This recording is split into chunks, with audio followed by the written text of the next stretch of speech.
Bonjour, je m'appelle Claire Pétro, mais aussi Claire Léclair. J'ai 28 ans et je suis entrepreneuse, créatrice des Pépites Vertes, un média digital lancé en 2020 qui donne la parole à différents jeunes salariés de la transition écologique afin d'aider les étudiants et étudiantes à s'orienter à leur tour. J'ai décidé de lancer les Pépites Vertes pour parler des métiers et industries qui se transforment. Les métiers et industries qui se transforment, c'est là que commence la nouvelle série de podcasts de KPMG, l'autre podcast.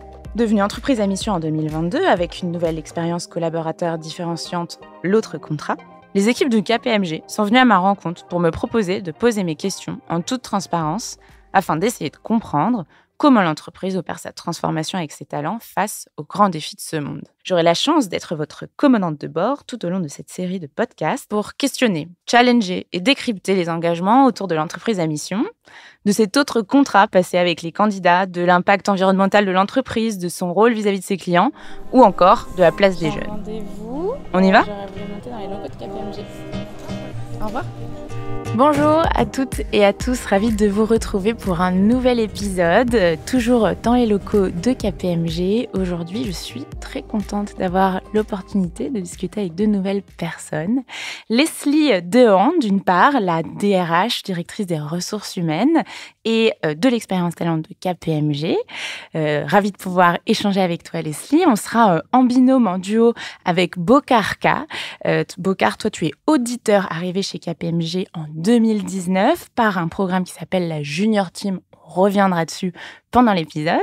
Et puis tous les trois, on va pouvoir parler d'un sujet central, d'ailleurs lié à la mission, qui est ce pilier talent. On aura l'occasion d'avoir un moment dédié pour pouvoir questionner les attentes des talents d'aujourd'hui, les défis à identifier pour veiller à l'accessibilité et à l'inclusivité des parcours. Bien sûr, les bienfaits de la diversité et des opportunités qui sont mises en place pour les collaborateurs au sein du groupe à chaque étape de leur parcours. Déjà, bienvenue à tous les deux. Bonjour. Bonjour.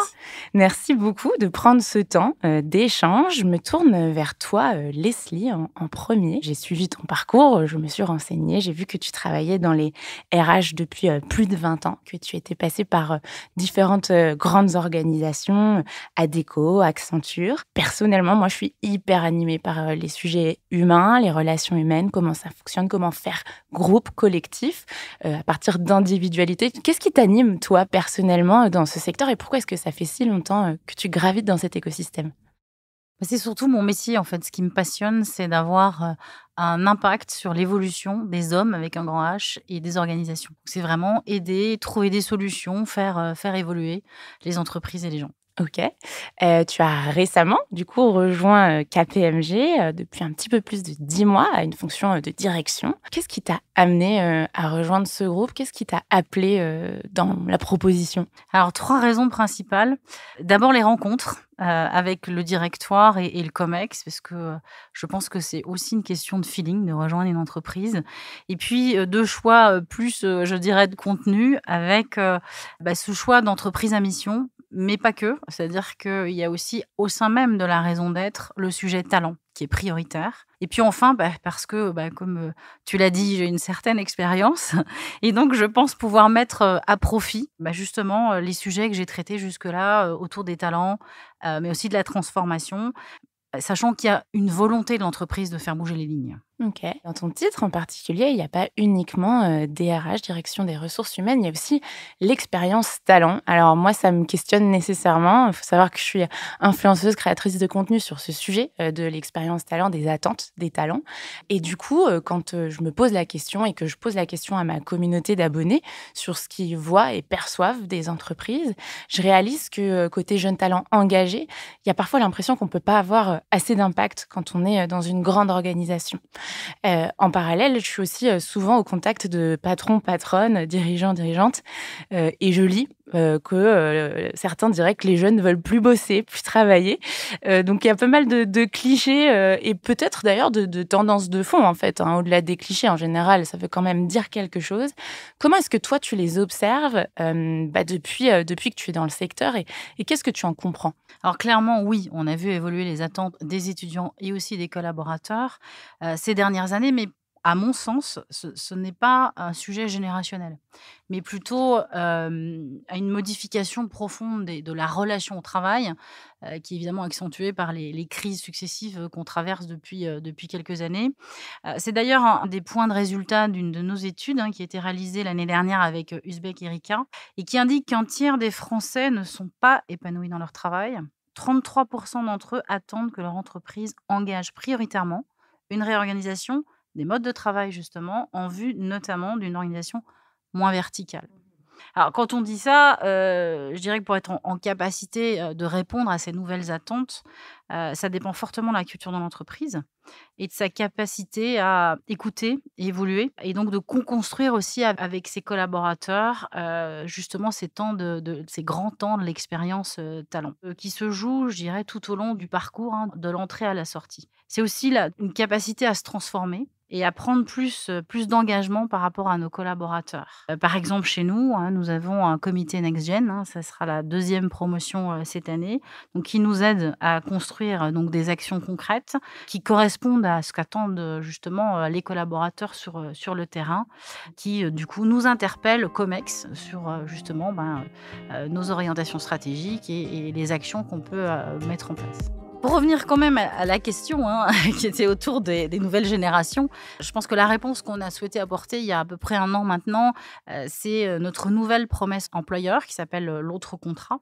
C'est une promesse de confiance, d'engagement et d'impact positif. C'est, agir au quotidien pour, favoriser l'épanouissement, professionnel mais aussi personnel de nos collaborateurs. C'est aider à bâtir, une carrière, envisager aussi différemment la performance en incluant pas seulement les éléments financiers, mais aussi, de responsabilité et c'est, pouvoir mobiliser toutes nos expertises pour répondre aux défis de nos clients. Alors ça, j'ai pu, le mesurer en allant à la rencontre, de talents de chez vous, tout au long de mes épisodes. Moi, aujourd'hui, j'aimerais me concentrer sur un point dont on n'a pas encore beaucoup parlé, dans les épisodes. C'est ce point justement de la diversité, et de, la nécessité aujourd'hui face aux crises, environnementales, sociales, globales, de faire plus, d'équité dans la manière de penser, l'entreprise, je crois. La diversité, en particulier pour toi, Leslie, qu'est-ce que ça veut dire? Qu'est-ce que ça évoque? Pourquoi ça a du sens? Alors d'abord, nous sommes tous différents et chacun a sa contribution et c'est une immense richesse. Ma conviction personnelle, c'est qu'une entreprise ne peut pas être performante dans le long terme si elle n'est pas diverse. Pourquoi? Eh bien parce que la diversité amène la créativité, l'innovation, mais pas que. Donc c'est pour moi aujourd'hui, dans les entreprises, hein, évidemment pour KPMG aussi, c'est pas une option en fait. C'est pas, il y a pas de débat. C'est un no-brainer comme on dit en anglais et donc on a besoin de fait, en tant qu'entreprise, de aussi se réinventer. On en parlait tout à l'heure par rapport aux attentes des générations, de réinventer les parcours, les métiers, eux-mêmes, de penser, de la performance individuelle et collective. Encore une fois, toutes les diversités, hein, c'est ce que je dis, c'est des leviers de performance, d'innovation et de créativité. Merci pour cette, première, introduction à notre sujet. Je me tourne vers toi, Bokar, qui, d'une certaine manière, a pu bénéficier du coup de ces parcours, qui permettent de rendre plus accessible à plus de diversité de profils. Pourquoi ça? Parce que quand on pense, grand cabinet, Big Four, on se dit un peu instinctivement et automatiquement: «Il faut avoir fait une grande école de commerce». Ça n'a pas été ton cas, tu as eu un parcours différent. Tu es passé par ce programme Junior Team dont je parlais en intro et je pense que la meilleure personne pour me raconter comment ça s'est passé, c'est toi. Est-ce que tu veux bien m'expliquer ce qui s'est passé? Bien sûr, comme vous venez de l'expliquer toutes les deux, je suis rentré chez KPMG avec un parcours différent. Bien sûr, Big Four, KPMG, on pense tout de suite que faut sortir d'une grande école ou de commerce ou d'ingénierie, sauf que ce n'était pas mon cas. Il faut savoir que la Junior Team a été créée en 2018. Ils ont voulu le centraliser et donner l'opportunité à des jeunes comme moi qui n'avaient pas un bac+5 ou qui ne sortaient pas de grandes écoles forcément, d'intégrer un big et de pouvoir se former à l'audit. Donc quand j'ai eu l'opportunité d'intégrer KPMG, je n'y ai pas cru vraiment pour la première fois. Donc j'ai passé le premier entretien, deuxième entretien, ce qui s'est super bien passé. On m'a beaucoup rassuré aussi parce que rentrer dans une grosse entreprise comme KPMG, ça peut faire peur. Parce que pour bien comprendre, toi, du coup, tu avais plus un profil comptable, c'est ça? C'est ça. Si tu veux, j'avais fait un BTS comptabilité et gestion, ensuite un bachelor CCA, comptabilité Ok, et contrôle de gestion audit. d'accord. Et donc, à partir de ce bagage comptable que tu avais déjà, du coup, tu comprenais l'enjeu de l'audit, ça t'a permis de te former, C'est ça. un peu comme si c'était une alternance. Exactement. Ma première année, je l'ai passée en CDI parce que je voulais absolument découvrir le monde de l'audit. Et la junior team s'est développée et a donné l'opportunité à toutes les personnes qui y étaient de continuer leur parcours en alternance et de reprendre leurs études pour, in fine, avoir leur bac+5, leur master et potentiellement intégrer une BU, Ok. comme c'était le cas pour moi. Ce qui s'est passé pendant ces trois années au sein de la junior team, c'est que j'ai cru faire un rêve. Ah ouais? Quand je dis ça, je m'exprime, c'est que j'ai été super accompagné. Je me suis retrouvé avec des personnes qui étaient là pour moi, pour me faire évoluer, avec d'autres personnes qui étaient dans le même cas que moi. Et c'est pas partout qu'on retrouve cet esprit. Vraiment, c'est la première fois que ça m'arrivait d'avoir autant déjà de personnes assez jeunes, mais qui partageaient les mêmes ambitions que moi, qui partageaient les mêmes objectifs que moi. À la suite de mes 3 années, où j'ai été super bien encadré par la junior team et ils nous ont fait élever, etc. J'ai pu intégrer la BU ECP où je suis aujourd'hui. Donc, Qu'est-ce que c'est la c'était BUECP? Moi, je connais pas c'est bien la les... business unit énergie, chimie, pharmaceutique. Ok. Donc, c'est tout l'audit qui est tourné autour de ces secteurs-là. J'avais des appréhensions en intégrant cette BU l'année dernière. C'est vrai que ça fait déjà 1 an, j'entame ma 2e année. Parce que je me suis dit, OK, je suis rentré en junior team avec des personnes qui me ressemblaient. Là, ça va être différent. Je ne suis pas rentré en tant que junior débutant, mais en tant que junior confirmé. Parce Ok. que du coup, la junior team a quand même des avantages et nous permet de sauter un grade derrière. Parce que j'avais des connaissances dans l'audit et dans les outils. Finalement, j'ai été agréablement surpris encore une fois parce que j'ai été tellement bien intégré par mes pairs, par ma BU, par ma promo. Vraiment, que ce soit des associés, des managers, des seniors expérimentés, tout le monde nous accueille à bras ouverts. Et c'est vraiment une expérience intéressante et enrichissante pour nous. Personne cherche à savoir où on était avant et comment on en est arrivé là. Hmm. Pour un big où on peut s'attendre à forcément avoir quelques problématiques comme ça, je suis tombé sur l'une des meilleures BU de KPMG, voire la meilleure, j'ai envie de dire. Ok. Est-ce que tu sais pourquoi d'ailleurs? Pourquoi tu as été aussi bien accueilli? Enfin, d'après toi, ça vient d'où? On va parler des valeurs KPMG. Comme disait Leslie, la diversité, ça fait tout. Je pense qu'on a tous, on suit des formations aussi pour ça, mais on a tous ce mindset KPMG où on se dit qu'on est là pour évoluer et pour évoluer, bien sûr, il faut qu'on soit formé et qu'on forme à notre tour. Et derrière, on a ce partage d'informations, ce partage de valeurs, ce partage de moments qui sont incroyables. Et donc, s'il y avait un mini-toi qui s'apprêtait à candidater par ce genre de parcours et que tu pouvais aller le voir pour lui dire, écoute, je sais que ça peut faire un peu peur, mais vas-y, qu'est-ce que tu lui raconterais? Je le fais presque déjà, C'est parce vrai? que j'accueille les nouveaux AT, donc Ok. assistants techniques qui arrivent dans la junior team. Je fais aussi du coaching aussi pour eux.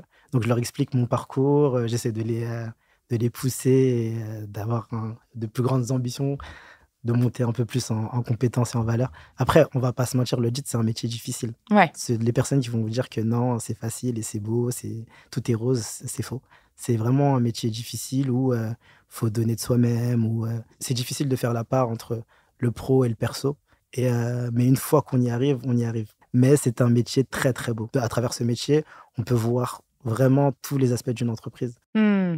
Cet aspect-là qui m'a poussé à venir ici et qui me pousse à rester ici. bien sûr. Merci Wokar pour ce témoignage. Leslie, je te vois sourire, hocher de la tête. Qu'est-ce que ça évoque, ce genre de parcours? Bah déjà, c'est ravi d'entendre à quel point, enfin, ça vient du cœur, à quel point Ebokar, mais aussi tous ceux qui l'ont entouré, ont vraiment vivent les valeurs de l'entreprise et s'investissent à fond dans le développement de nos collaborateurs. Voilà, on n'est pas dans un recrutement d'un collaborateur comme ça, on est vraiment dans la trajectoire. On change finalement la carrière et ça c'est extrêmement précieux. Ce que ça me dit aussi, c'est que voilà, on voit concrètement au travers de parcours combien déjà le cabinet a évolué ces 15 dernières années. années et puis qu'on n'est pas, uniquement derrière, un investissement financier, un partenariat.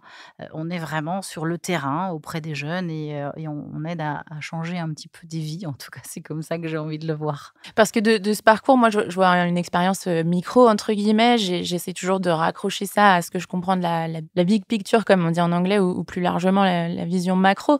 Est-ce que c'est facile de tisser le lien entre la mission et ce qu'on vient d'entendre?